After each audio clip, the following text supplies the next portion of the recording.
जय हिंद दोस्तों, मैं आरती द्विवेदी। स्वागत है आपका study for life YouTube channel में। आइए आज का डिस्कशन स्टार्ट करते हैं। Rozgar Setu for skilled workers in MP, ये द हिंदू का आर्टिकल है और आपके थर्ड पेपर के लिए इम्पोर्टेंट है। देखते हैं इसको।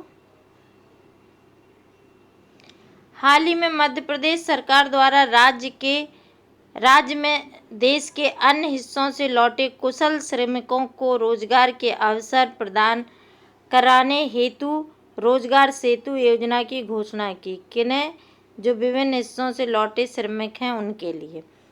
प्रमुख बिंदु इसके क्या क्या हैं? इस संबंध में घोषणा करते हुए मुख्यमंत्री शिवराज सिंह चौहान ने कहा कि राज्य सरकार उन सभी कुशल श्रमिकों का सर्वेक्षण कर रही है जो महामारी से पूर्व किसी उद्योग में कार्यरत थे और महामारी के कारण राज्य में वापस लौटे हैं। उसके साथ ही श्रमिकों के कौशल की पहचान भी की जा रही है। रोजगार की आवश्यकता वाले ऐसे श्रमिकों की पहचान करने के बाद सरकार कारखाने और कार्यशाला मालिकों तथा बुनियादी ढांचे संबंधी विभिन्न परियोजनाओं की देखरेख कर रहे ठेकेदारों से संपर्क करेगी। राज्य सरकार का प्रयास है कि मध्य प्रदेश में सभी कुशल श्रमिकों को एक मंच पर एकत्रित किया जाए और उसके पश्चात उन्हें इन लोगों के साथ जोड़ा जाए जिन्हें इस कौशल की आवश्यकता है। इस प्रकार राज्य सरकार श्रमिकों और नियोक्ताओं के बीच एक सेतु के रूप में कार्य करेगी ताकि दोनों को लाभ मिल सके और राज्य की अर्थव्यवस्था में भी सुधार हो सके।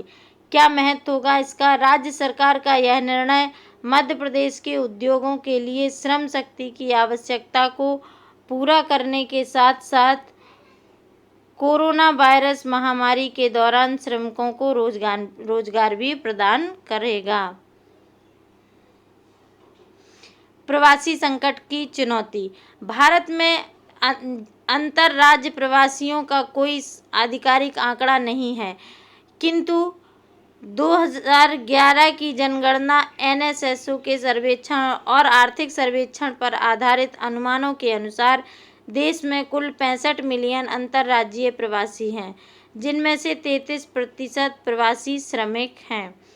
ध्यातव्य है कि देश भर में कोरोना वायरस महामारी के प्रसार को रोकने के लिए केंद्र सरकार ने 25 मई को देशव्यापी लॉकडाउन की घोषणा की थी। इस लॉकडाउन के कारण देश भर में सभी आर्थिक और गैर आर्थिक गतिविधियां पूरी तरह से रुक गई थीं। ऐसे समय में देश भर के प्रवासी श्रमिकों के लिए अपनी आजीविका चलाना काफ़ी चुनौतीपूर्ण हो गया है तथा वे सभी अपने अपने गृह राज्य वापस लौट रहे हैं, जिसके कारण गृह राज्य पर दबाव और अधिक बढ़ गया है।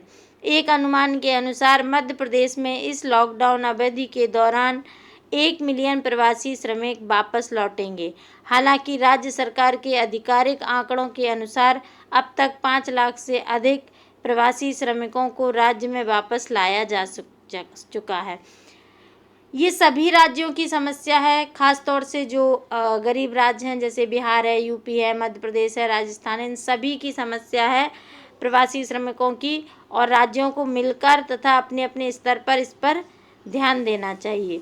इतनी बड़ी संख्या में श्रमिकों को आजीविका के साधन उपलब्ध कराना राज्य सरकार के समक्ष एक बड़ी चुनौती होगी, जिसे देखते हुए सरकार के मौजूदा कदम को एक सराहनीय प्रयास माना जा सकता है।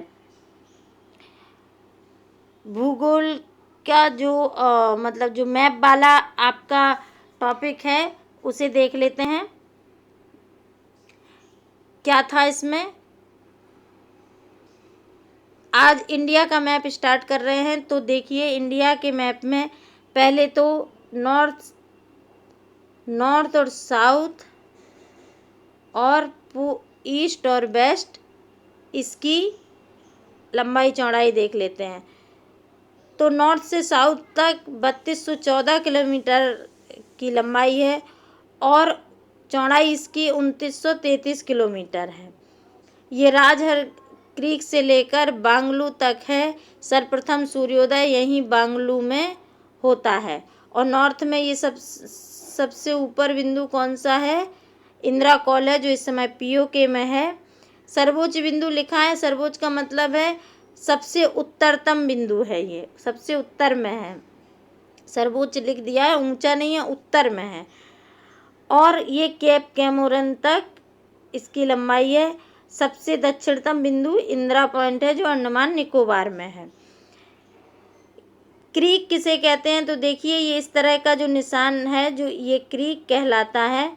इससे थोड़ा बड़ा होता है, ऐसे खांचा लगा हुआ, तो गल्फ कहलाता है। उससे बड़ा होता है तो वे, और सबसे बड़ा बाइट। बाइट जैसे ग्रेट ऑस्ट्रेलियन बाइट है ऑस्ट्रेलिया में। ये आपका लक्षद्वीप है और ये अंडमान निकोबार है। ये जो कट कट कट करके निशान लगाए हुए हैं, ये आपकी समुद्री सीमा है। और कुल तटीय सीमा कितनी है? कुल तटीय सीमा 7516 किलोमीटर है, और मुख्य तटीय सीमा 6100 किलोमीटर है। मुख्य और कुल में क्या फ़र्क है? मुख्य में ये आती है और कुल में इनकी भी सीमा जोड़ ली जाती है। कुल सीमा रेखा 22,716.16 किलोमीटर है, जिसमें स्थलीय सीमा 15,200 और तटीय सीमा 7516 किलोमीटर है। अजय कुमार समिति का गठन 2010 में किया गया था। इसने एक सिफारिश की थी कि 90 डिग्री ईस्ट को दूसरी समय रेखा बनाई जाए। अभी कौन सी समय रेखा है? अभी इलाहाबाद के नैनी से जाती है आपकी 22.5 डिग्री। इसे भारत की मानक समय रेखा माना जाता है। ठीक है, तो ये आज के मैप का था। ठीक है, राष्ट्रीय आधुनिक कला संग्रहालय ने प्रसिद्ध मूर्तिकार चित्रकार की 115वीं जयंती के उपलक्ष्य में ऑनलाइन प्रदर्शनी का आयोजन किया है। इनका क्या नाम है? तो इनका नाम है Ram Kinkar Baij. Power finance corporation PFC ने Narmada basin projects company limited के साथ किस राज्य में क्रियान्वित होने वाली विभिन्न विद्युत परियोजनाओं के लिए एक समझौता ज्ञापन किया है? तो ये है मध्य प्रदेश में। तीसरा क्वेश्चन है, उस स्थान का नाम बताइए जहां सेना कमांडरों के सम्मेलन में रसद और मानव संसाधन से संबंधित अध्ययन सहित परिचालन और प्रशासनिक मुद्दों से संबंधित विभिन्न मामलों पर विचार विमर्श शुरू किया गया है। ये आपका नई दिल्ली हो जाएगा। अगला क्वेश्चन है चौथा, अल्पसंख्यक कार्य मंत्रालय के प्रमुख कार्यक्रम हुनर हाट को सितंबर 2020 में किस विषय पर आयोजित किया गया था? तो ये था लोकल टू ग्लोबल। अगला क्वेश्चन है, किस राज्य के विज्ञान और प्रौद्योगिकी विभाग ने वन धन योजना कोविड-19 के बाद के सबक का आयोजन भारत सरकार के जनजातीय मामले मंत्रालय के ट्रिफेड के सहयोग से मिलकर किया है? तो ये है राज्य राजस्थान। केंद्रीय सड़क परिवहन मंत्री नितिन गडकरी ने हिमाचल प्रदेश के किस जिले में चार धाम कनेक्टिविटी परियोजना के तहत 440 मीटर लंबी सुरंग का उद्घाटन किया है? ये चंबा है। और आज का डिस्कशन इतना ही। आशा है आपको ये पसंद आएगा। अगर ये पसंद आए तो इसे लाइक करें, शेयर करें और सब्सक्राइब करें तथा बेल आइकन दबाना ना भूलें। धन्यवाद।